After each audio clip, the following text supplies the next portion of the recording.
Welcome to Talk with Alana podcast. And today we're talking about one topic that was inspired by one of my business container ladies. So recently I had a kickoff call to start off one of the ladies RCICs in my business container program. And during that call, I asked her a question.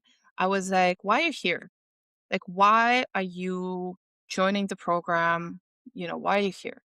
And what she told me really hit so hard. She said that, Olena, honestly, I feel like all my life I've been playing small. I feel like I'm just not rising up to my potential. I'm capable for so much more. And I really, really feel like I'm meant to accomplish so much more in life and in business and to help so many people. And I'm just truly feeling like I'm the world's best kept secret. I feel like I have so much to give to the world and so much to accomplish. I have so much ambitious, but I just keep playing small. I feel like I'm hidden under the covers and the world will just never see my potential and the world will never see what I was actually meant to do. So in this episode, we're going to actually talk about, are you playing small and are you rising up to your potential? And are you really feeling in your life right now that you're doing exactly what you meant to do? That you are really, really fully rising up to your potential and that you are, you're capable of doing so much. And are you really maximizing those capabilities? Or do you feel like you're capable of so much more, but something just always stops you? Something that always feels like, maybe you fear of failing, right? If something always feels like something is not like stopping you from really kind of being safe and really, having no reason not to show up every day to your fullest potential and to do work in business and in life that you truly enjoy, that lets you help people and that you would be proud of, and that you can really, really say that, like, yes, I did this. And I like, I really feel like I am hitting my potential, right? So in this episode, we will talk about the core symptoms, how you might know that you are playing small, how it might feel, and in what aspects of your business it actually might show up. And if you listen to the first part of this podcast, you may find it super surprising. You may find that some things in your business, the way you do things in your business, are showing up not because you don't know any better, or not because you are lacking strategies, but just because you're truly afraid to take it up the notch, right? Like take it up to another level. You feel like you just being stuck and keep playing small, and therefore your business reflects that, and you're constantly capped at on how much you and your business can grow. So we're going to talk about those core symptoms on how you may know that you're playing small. And also, we will talk about what are the causes of that. And of course, I'll give you hands on practical strategies on how you can actually um, tap into your potential, how you can resolve those those kind of emotions and feelings and things that you do really in your business that keep you feeling like you're playing small and that you're not rising up to your potential and you're not hitting your full capabilities. Okay, so let's dive into it. So, number one, I really think that it's super important to be aware of your patterns as a business owner. because I heard this quote somewhere that, if you want the deepest and the most brutal self-development journey, then start the business. Because when you start the business, when you're having a business, it forces you to dive so deep into your darkest and deepest secrets, and it forces you to grow in terms of self-development, to grow as a person, to grow as an identity, right? And this would be part of it, because you need to be aware of the patterns, aware of the signs that you may be keeping yourself small. And if you're aware of those, then that's step number one, because you can change what you aware of, right? So some signs that may point you in a direction that you are playing small is, number one would be some mindset indicators. So maybe you're avoiding visibility. So, as an example, posting online, doing videos, going to events, attending events, speaking at the events, speaking even sometimes at group calls, even going to group calls. You're avoiding visibility. And this can be the sign, because you are really avoiding to be seen. Um, that can be one sign that I see a lot, and that can really be a sign that you are playing small. Now, you may be downplaying your wins, you're avoiding celebrations, and you feel really discomfort of sharing success. If you feel like, oh, I'm not going to post that award or that win or that client approval on my LinkedIn or my Instagram or any social media because it's tacky. Well, maybe it's tacky, maybe it's not. Maybe you're just in a very deep discomfort of sharing and recognizing to yourself your success.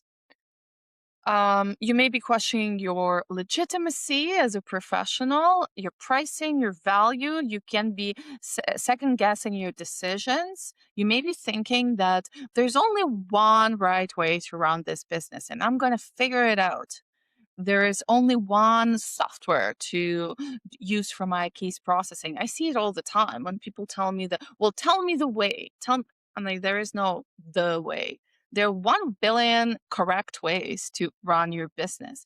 If you think that there is this one right way or one secret that would lead you to all the success, and you just don't know it, and you just need to get to it, but you don't know that secret, then that can be actually a sign that you're playing small, because that can be a sign that you lack safety to rely on yourself and your decisions in business, to actually know and believe that the way that you have is probably the right way. Or if it's not the right way, you can always tweak it, change it. You can try something else tomorrow, right? Another sign would be as a goal setting. If you always set yourself very safe goals and you don't set stretch goals. So if you find yourself setting a goal to, all I want is just to make, $5,000 per month, why would I need more? Even that seems like too much. Some people don't even make that, right? That does sound, depending on, of course, situation, but does sound like a pretty safe goal, because I'm sure that if you are listening to this podcast, I am 100% confident that you can make way more than $5,000 per month, way more. So challenge yourself if you're setting safe goals or stretch goals. Now, playing small may show up in strategy in your business and in your decision making. So, if you're over planning, over researching, over strategizing, and under implementing, if you are under implementing, but you find yourself listening to my podcast, listening to my workshops all the time, but you're under implementing, that may be a sign you are playing small. If you are hesitant in investing in support, whether it's support from the peers, whether it's support from competency point of view, whether it's hiring a team member or investing in an extremely part-time help, or just investing your time in help, just reaching out to me.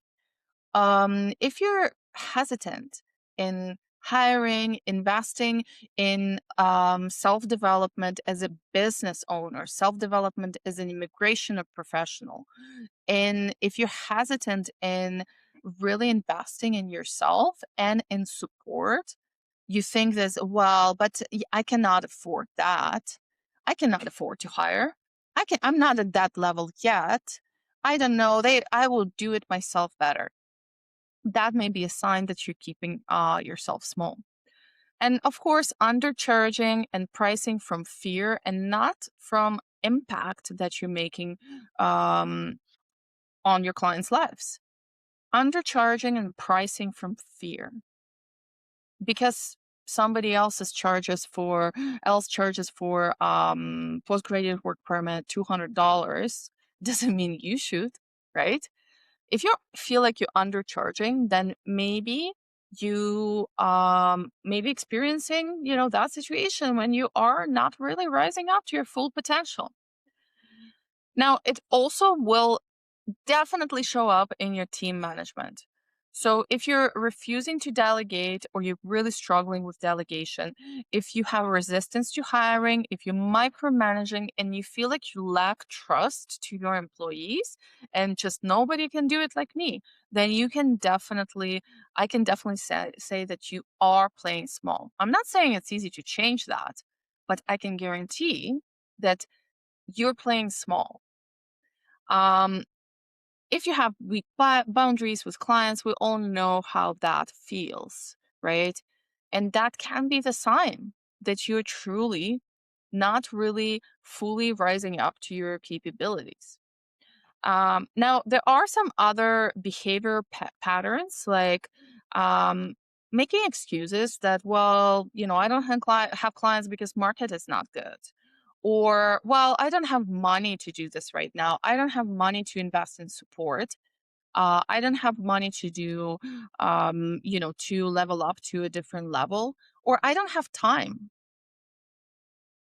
We all have 24 hours in a day, but I hear the phrase, I don't have time for this, more than I hear any other phrase in my life. Well, guess what? It's not like you don't have time, it's just not a priority for you. And if it's not a priority for you, then the reason is why. And maybe it's because you keep playing small in your business and in your life. And I'm not talking from a high horse here because I have been there many times, many times. Each of these things that I just named, I've done. I've been there. I've been there until I realized and I was able to spot these patterns when um, is this decision or is this behavior or is this pattern or is this sentence that I'm saying, is this sentence coming out of my mouth because I'm thinking small, because I'm playing small? Is this strategy or hiring decision is really done based on what I'm meant to do in this world? Or is it done based on fear of failure or fear of making somebody uncomfortable or other fears, right? So again, it's not I'm all saying all these things not to shame anyone because I've been there. This is for your awareness because awareness is a step number one how you can stop playing small in your life and your business. Now, the huge thing, another sign that keeps you in a loop of playing small is comparison. Now, look, I'm all for, market research and seeing what other people charge, what other people do in their marketing, how other people structure their operations, their business. I love that. I love talking to other RCACs more than anyone. I learn about business more than from anything is from my colleagues. And I'm all ears when I talk to my colleagues. But there is a difference between, you know, n- knowing more and learning from others and comparing yourself. The big role plays social media here.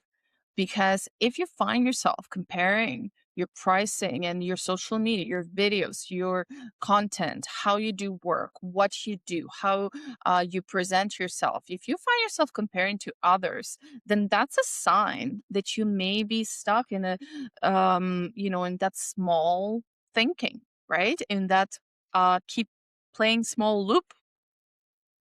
So, comparison really, really can signal or can not signal, but feed that lack of confidence, right? It just keeps feeding, and then it's like really hard to just break the loop of um of not feeling confident about yourself if you keep comparing yourself to others, especially if your social media online bubble keeps feeding that more and more, right?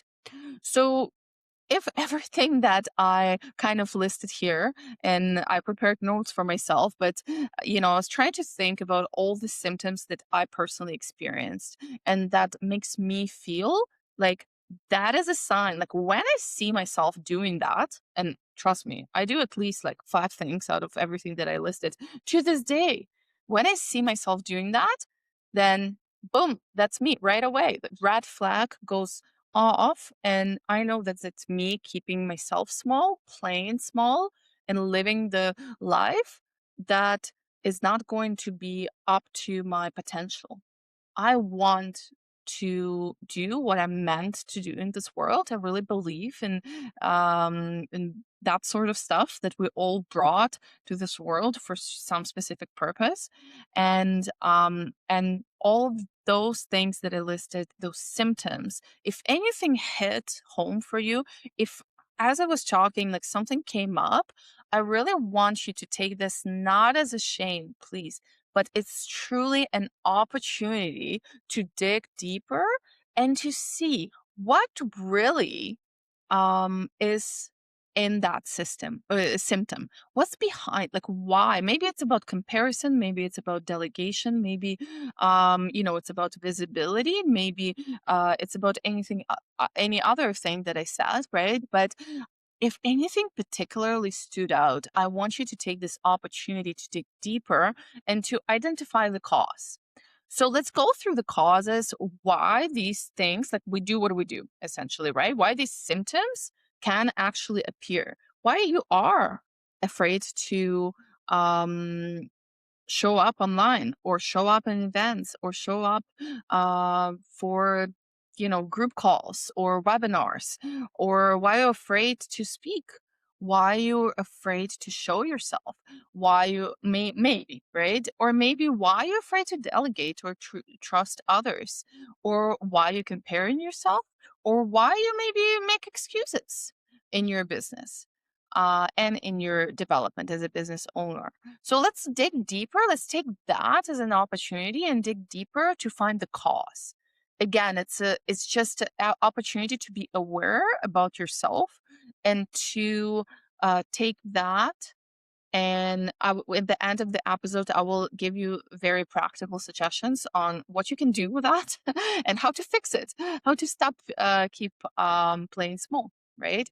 So there are a couple of things why, what can be the cause of that. So, number one, it's very obvious, fear of failure. So, super common. We're probably all afraid to fail. That's just how we've been, I guess, brought up and socialized to fear, fear of the failure. And I don't think there's anything wrong with that, but that should not stop you from accomplishing all of the greatest things that you're meant really to do within your business, within your life. And it's not limited to immigration business. Where I'm talking about like you as a person, right? We a lot of times fear to fail, right? And that's why we think that it's better to stay unseen than to be seen and fail, right? And that's what I see all the time, specifically in terms of social media, because when women come to me to join a business container program, everybody understands that, like, okay, if I want more business, then I need marketing, right? Like that's just how world works. Like things just don't magically appear. Clients don't magically appear, and people don't line up out of the door to pay us money, right? We kind of need to let the world know that we exist. So clients know about us and they come and they seek for help with their immigration cases. Everybody knows this.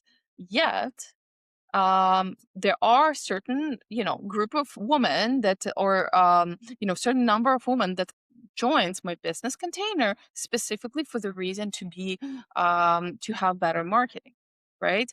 But time and time again, when we get into deeper conversations and I'm asking them, like, why, uh, you are not able to be consistent, then it comes to the point that they are truly feeling, and it's not easy to change, but they're truly feeling that it's literally better to feel or to be unseen than to be seen and fail, right? And that is so common, so common. And in my business container, with actually working through that. And the goal, one of the goals in business container to actually get you away and through that thinking and to like to finally break that barrier. So that's a very, very common one. And then, of course, we're all humans. We all fail. I failed 1 billion times just in the last week, and that's just how life works. But the thing is that when we take those failures as evidence not to do things anymore, then it becomes a problem, right? Because that feeds our self doubt, and then you're just not you're playing small because you're just afraid that the failure is going to come again, especially if it's connected to money. If you've ever lost money before, if your family maybe lost money before, especially if we're talking about like big amounts, right? If you've been in debt and like big debt before, and you feel like that was a money failure, then it's really, really difficult and it requires a lot of work to actually get out of that thinking and to trust yourself again, first of all, right? So fear of failure, that's number one. Now, that's not surprising. On the opposite side is fear of success. Well, that's more surprising. And that's maybe something that you never thought about, but fear of success, that comes up a lot, all the time, actually. I'm experiencing it myself. Fear of success. We all have, I don't forget which book was it. Maybe I'll remember it and I'll let you know later. But there was a book that was basically saying that we all have like a thermometer, a limit of where our programmed brain thinks that our limit of success is.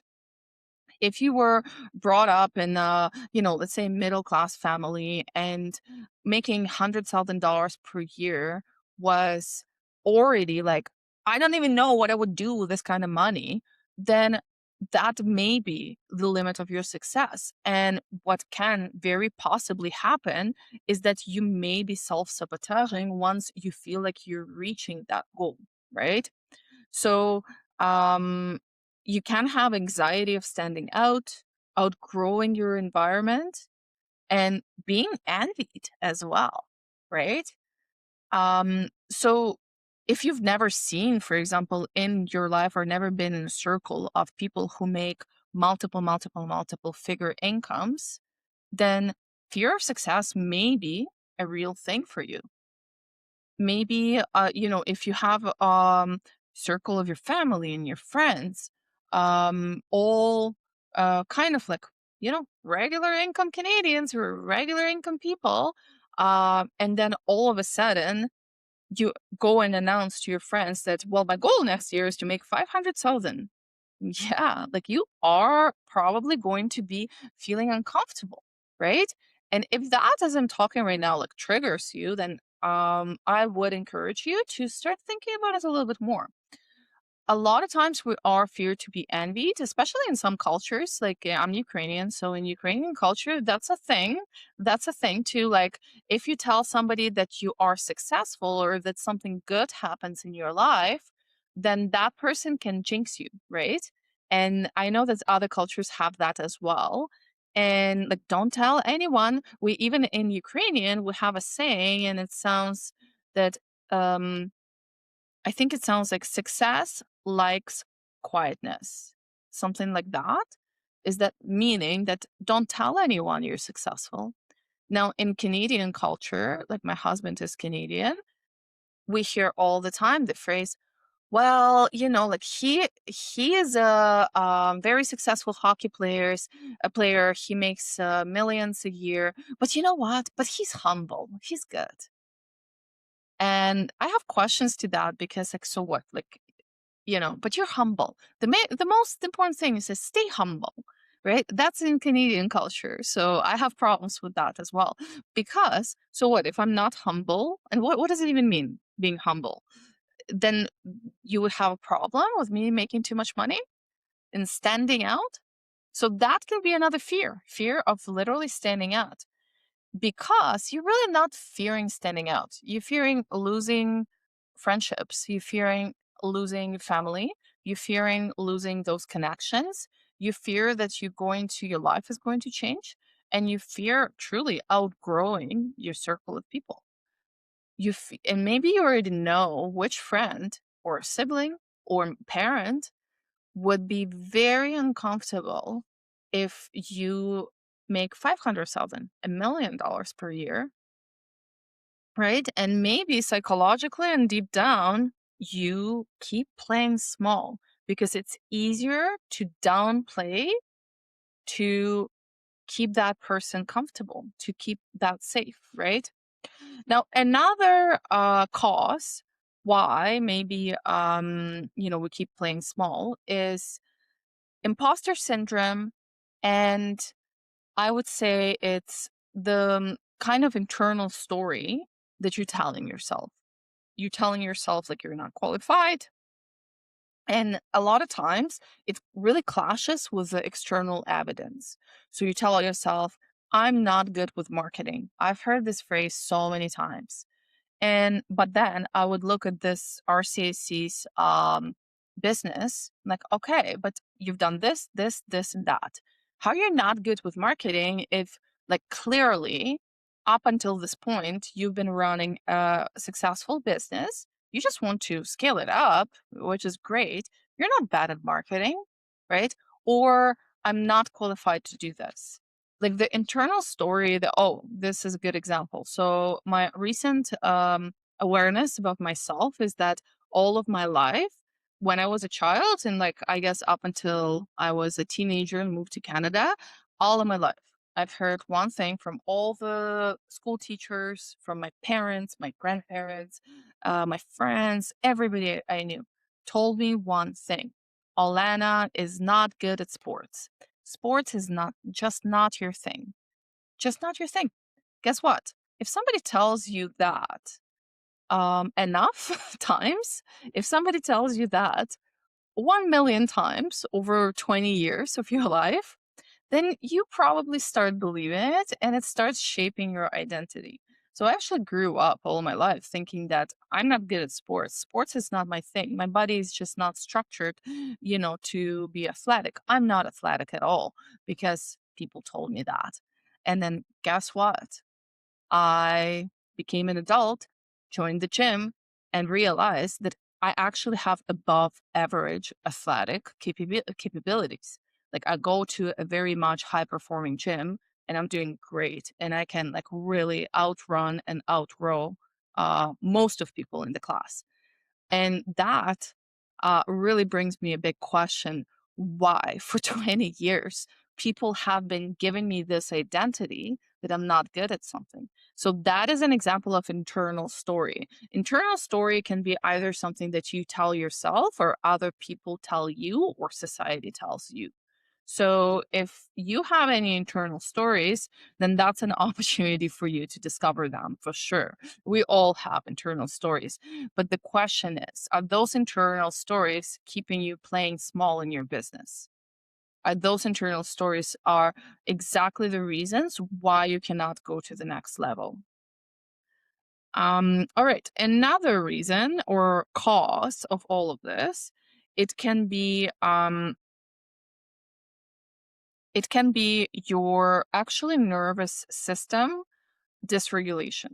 So what that means is that here's the thing is that when you go on the stage, for example, and you're, being asked to speak the event or webinar, or maybe you're doing a webinar for your business. When you do that, your body ultimately will have um, adrenaline, right? Because your body will kind of perceive this activity, speaking activity, as a threat. And it's kind of weird how it works, but in our brain, we still like if you do something out of your comfort zone, like going on a stage, for example, or going on stage virtually, even like during the webinar, if you feel uncomfortable, and most of us do, then that means that your body is just like reacting to it as a threat. Basically, your body cannot understand the difference between going on stage and being chased by a bear. And that's just how things work. Now, the thing is that after however many years, I don't even know, 15 years of speaking on, stages, podcasts, webinars, you name it.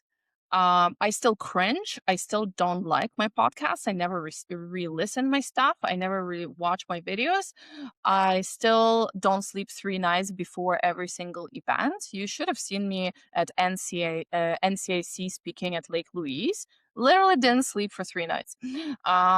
This all still happening to me.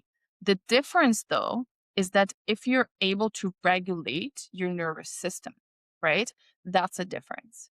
So, what does that mean? If you are actually able to go from the feeling of being like physically ill, which a lot of us are when we're talking about recording things, speaking, and all that, or maybe some other activities as well, right? Maybe, I don't know, important meetings. I've been physically, like literally physically ill before important corporate meetings.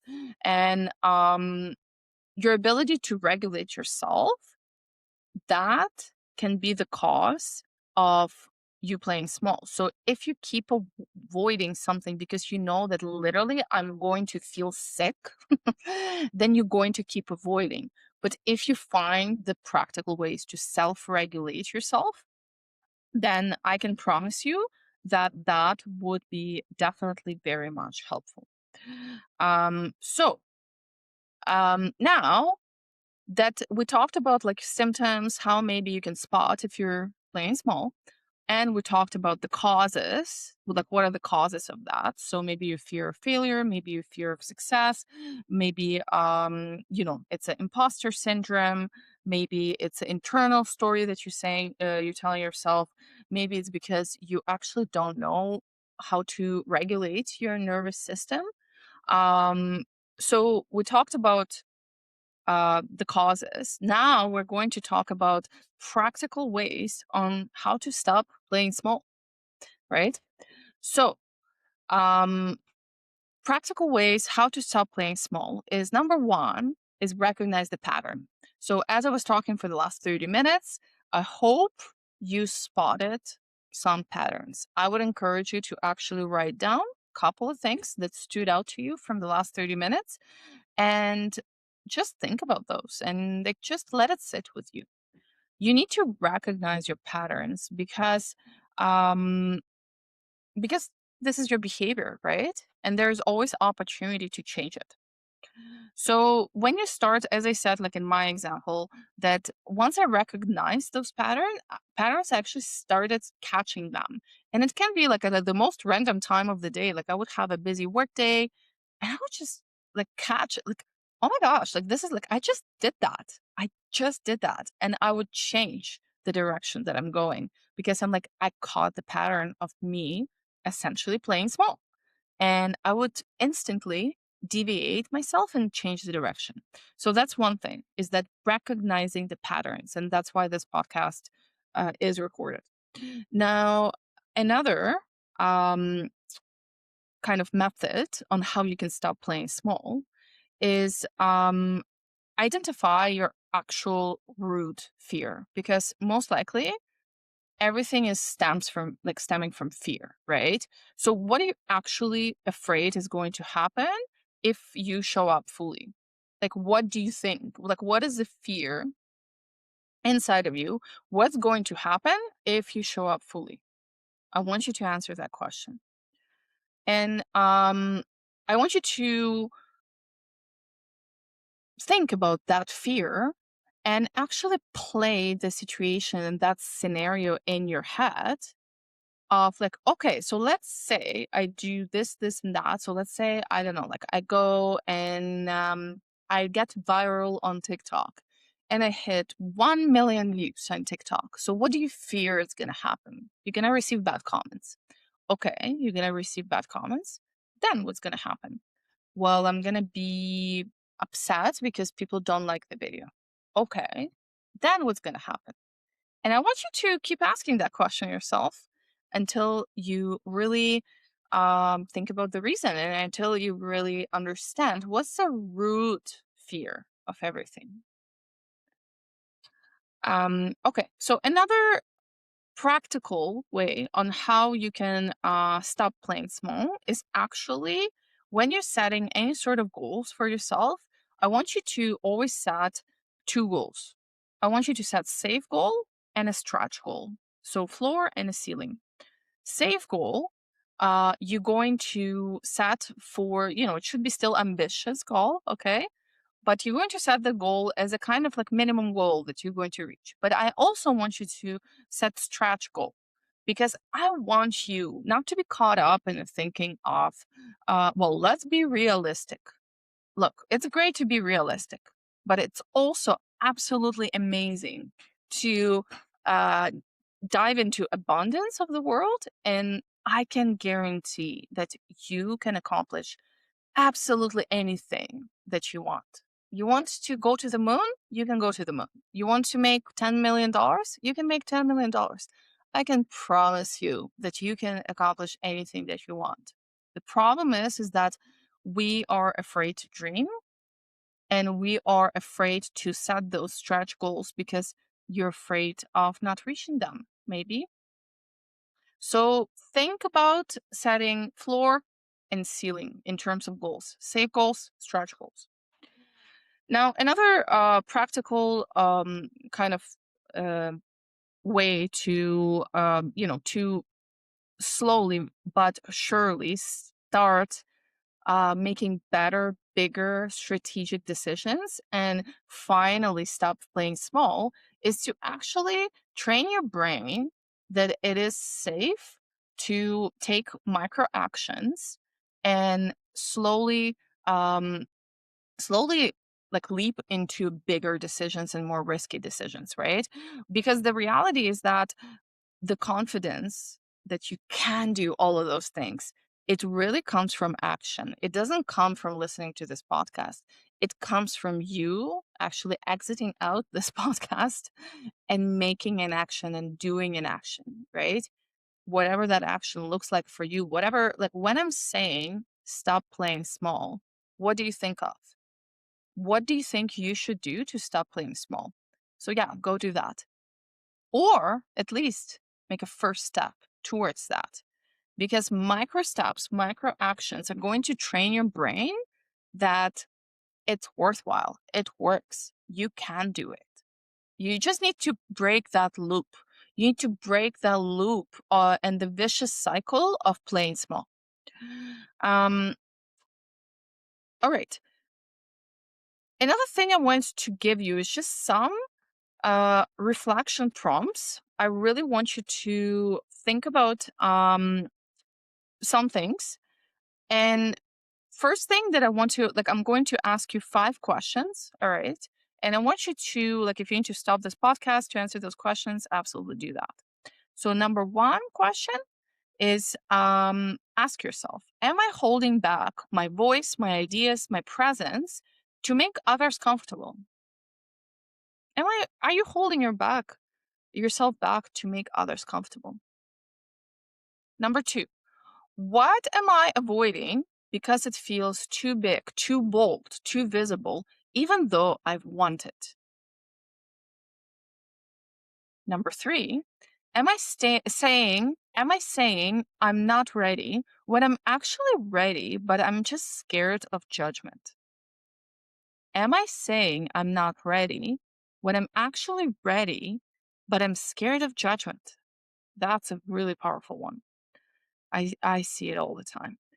Where am I downplaying my skills, experience, and value? So, where you are downplaying your skills or your experience or your value, which aspect in business or your life? Do you fully believe you're good enough? And if you were like truly believing, so think about it. If you were truly believing you're good enough, what would you do differently?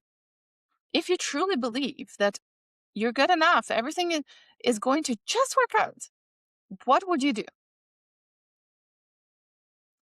And the final tip I want to leave, like as a practical tip for you, is I really, really, really want you to actually track and celebrate your wins. Okay. Again, we have this societal um, programming. Be humble. I don't want you to be humble. I do not want you to be humble. Be outspoken about what you've achieved. Be outspoken about the client wins, the difference that you made in client's life, the difference that you made in your life, in others' life. I don't want you to be humble. I want you to celebrate every single win. Sometimes win looks like waking up and getting out of bed in the morning for me. And sometimes that's a win. And sometimes wins are much bigger. But I want you to truly celebrate each win and share it with me. I want you to post it on LinkedIn or DM me, contact me if you need any help. If this episode hit home, I'm so curious to know just what came up for you, and did you feel like you are playing small? And if yes, what do you think you're going to do next? Because I can guarantee that if you're listening to my podcast, that you already so ambitious. And if you are already so ambitious, that I know that you're going to reach so much and that you are meant to bring so much into this world. And I just really feel like it's my mission to get women to play bigger, get women to be visible, get women outside, be outspoken, and never be humble. I don't want you to be quiet. I don't want your success to be quiet. I want it to be really loud. So send me a DM and share this podcast episode with those who you feel it would be helpful for.